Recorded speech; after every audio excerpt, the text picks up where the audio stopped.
বহু দিনের প্রতীক্ষার একটা ফসল। আমাকে অনেকে বলছেন যে কচু চাষ দেখান, কচু চাষ দেখান। তা কচু চাষের জায়গায় এসছি আমি এসছি এখন এই মুহূর্তে, এটা খড়গপুর 2 নম্বর ব্লকে, আচ্ছা, গোপালপুর গ্রাম। এখানে দেখছি অনেকগুলো মাঠে এই কচু হচ্ছে। এরা কচুটা লাগাচ্ছে, এরা বলছে ঠিক আলু তোলার পরে ফাল্গুন মাসে লাগাচ্ছে। ফাল্গুন, চৈত্র, বৈশাখ, জ্যৈষ্ঠ, আষাঢ় এখন তোলা চলছে। কচুটা তুমি বলছো কোথা থেকে আসে? রাঁচি। আচ্ছা, কালো আলতি নাম বলে। হ্যাঁ, কালো আর ধলো আমাদের দুটো জাত জানি। সাদা কচু, আর ডাঁটাগুলো কালো আর কালো। ফলটা খুব খেতে ভালো। কিন্তু আমি আমার অবাক লাগছে এইটা। আমার ইয়েতে আমি শালবনিতে আছি, ওখানকার লোকেরা বলছে যে আলতি দিয়ে আমরা মাংস খাই। এটা মানে এটা আমার কাছে হাসি লাগলো। আমরা কিন্তু 24 লোক শুনলেই হাসবে। আমি জানতাম যে আলতি দিয়ে মাংস খাই।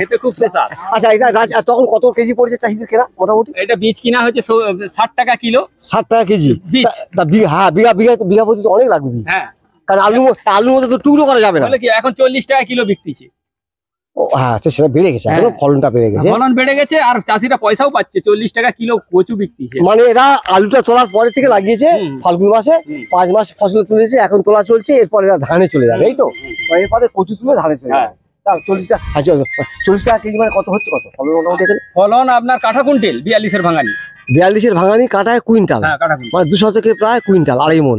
তা অনেক লাভ তো, অনেক লাভ, তাই না? অনেক লাভ। আচ্ছা, বীজটা তাহলে ওখানে রাঁচি থেকে আসছে। আপনি বীজটা সাপ্লাই দিচ্ছেন? আমি সাপ্লাই। কারণ ও তো নদীয়া এই বীজ হচ্ছে, কালো আলতি, তাই না? বাহ, ফাইন। 40 টাকা করে বিক্রি করছে, শুনলেন তো, বিক্রি চলছে।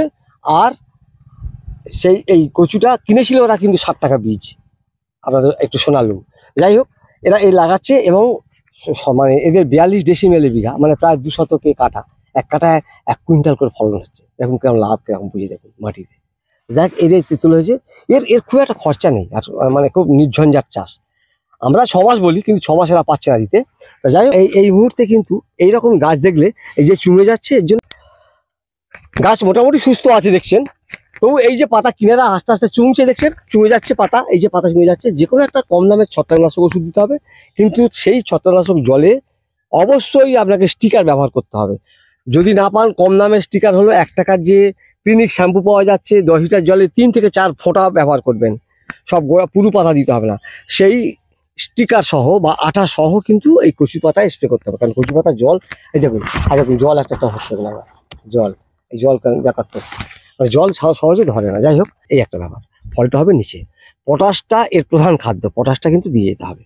10-26 দেবেন, সেই সঙ্গে পটাশ আরও দেন। বিঘাতে 10 কেজি, 42 ডেসিমেলে আরও 10 কেজি বাড়তি পটাশ দেন। আর এবারে স্প্রেটা করবেন, স্প্রে করে পিজিআর বা আপনারা যেগুলো জানেন সেই স্প্রেগুলো করবেন। পিজিআর হলে প্রতিটা জল 2 মিলি, সেই সঙ্গে মোবামিন 1 বার দেবেন, বা আপনার টাস্কো 5 যদি দেন ওটাও 2 গ্রাম দিতে পারেন, বা কি বলবো ফ্ল্যাশ দিতে পারেন আরিজের, বা অ্যাগ্রিমিন গোল্ড দিতে পারেন, যেগুলো অনুখাদ্য বাজার আছে এইগুলো দেবেন। আর পিজিআর স্প্রে করবেন অন্তত সপ্তাহে 1 বার করে, 4 থেকে 5 বার স্প্রে করে যান। আর পোকা সাধারণত লাগে না। যদি পোকা লাগে, মানে এই ভিতরে কোক মানে নষ্ট করে দেয়, বা কাঠি নষ্ট করে দেয়, বা মাটিতে পোকা থাকে, এই জন্য দানা বীজটা দেওয়া ভালো। প্রথমের দিকে বীজ বসানোর সময় দানা বীজটা দেওয়া সব থেকে ভালো। আমার কথা শুনে এবছর উত্তর 24 পরগনা মহসিন বলে একজন, সে কচু চাষ করেছে, তার গাছ খুব সুন্দর হয়েছে। দেখা যাক আমাদের শক্ত মাটিতে কেমন হয়, এই ব্যাপারটা হয়েছে। এই কচু চাষ সত্যি খুব লাভজনক চাষ। এখন বাজারে বিক্রি হচ্ছে কত টাকা বলুন না, আমরা কিনে খাচ্ছি তো 55-60 টাকা করে। যাক, আজকের মাসে আমি ভিডিও করছি কিন্তু এখানে আজকের 19শে জুন। কালো আর ধলো দুটো জাত কালোটা করেছে। এইরকম রোগ হলে কিন্তু ফলন কমে যেতে বাধ্য, কারণ পাতাই গাছে রান্নাঘর। দেখুন কিভাবে ফাঙ্গাসটা লেগেছে, দেখুন কিনারা পুড়ে। এতে কি করতে হবে? 2 গ্রাম প্রতি লিটার জলে ম্যাগনেসিয়াম সালফেট, আর 2 গ্রাম হচ্ছে রিডোমিল গোল্ড, আর ওর সঙ্গে স্টিকার দিয়ে কিন্তু স্প্রে করতে হবে। করলে চেক হয়ে যাবে। জানি না পটাশ কেমন জোর দিয়েছে। এ কচু দেখছেন, এটাও কালো কচু, দেখা যাচ্ছে ডাঁটা কালো আর ধলো যেটা বলছিলাম, কালো কচু। এটা দেখুন একবার কীভাবে কিন্তু ছত্রাক লেগেছে, দেখুন একবার। এরকম হলে কিন্তু সাবধান। কথা হচ্ছে গাছের গোড়া দেখছেন তো কালো হয়ে পচে যাচ্ছে। বাবা, পচে যাচ্ছে মানে গোড়া পচে, মানে এতে এখন ফসল তোলার সময় হয়নি না, অথচ পচে যাচ্ছে গোড়া। আচ্ছা, ঠিক আছে। সব থেকে শেষ ওষুধ হলো জেলোরা পাবেন, এক্সিএলও আরে বিএসএফ এর জেলোরা পাবেন। প্রতি লিটার জলে 2 মিলি দিয়ে শুধু গাছে গোড়ায় ঢেলে ঢেলে দেওয়া, গাছে একটু একটু দিয়ে যাওয়া, বা গোড়াতে চান করে দিয়ে স্প্রে করে দেওয়া, স্প্রে করে দিলে হবে। বা একান্ত যদি জেলোরা না পাওয়া যায়, গোড়াতে দেওয়া সম্ভব? হ্যাঁ বলছি তো, স্প্রে করে দিয়ে যাবেন, শুধু পাতায় স্প্রে করবেন না। আর পাতায় স্টিকার দিয়ে স্প্রে করেন তো পাতায়, হ্যাঁ পাতায় স্টিকার দেন। শ্যাম্পু অভাবে 1 টাকা শ্যাম্পু আছে, 10 লিটার জলে 2-3 ফোঁটা মাত্র দেবেন। এবার যে ওষুধ দিচ্ছেন দেবেন। আমি এখন শুধু গাছে গোড়ায় স্প্রে করে যাবো, হু করে স্প্রে করে চলে যাবো। কেমন? জেলোরা যদি না পান, জেলোরা যদি ওই জুনিপার বলে একটা ওষুধ আছে, কম দামের মধ্যে ভালো, ওর মধ্যে 2 রকম কম্পাউন্ড আছে। ওইটাও কিন্তু, ওই জুনিপারটাও কিন্তু প্রতি লিটার জলে 2.5 গ্রাম করে দিয়ে গাছে গোড়ায় দেবেন, ভালো হয়ে যাবে। যদি তাও না পান তাহলে কোসাইড পাউডার দিতে হবে, না ব্লাইটক্স না, কোসাইড 1.5 গ্রাম করে দেবেন।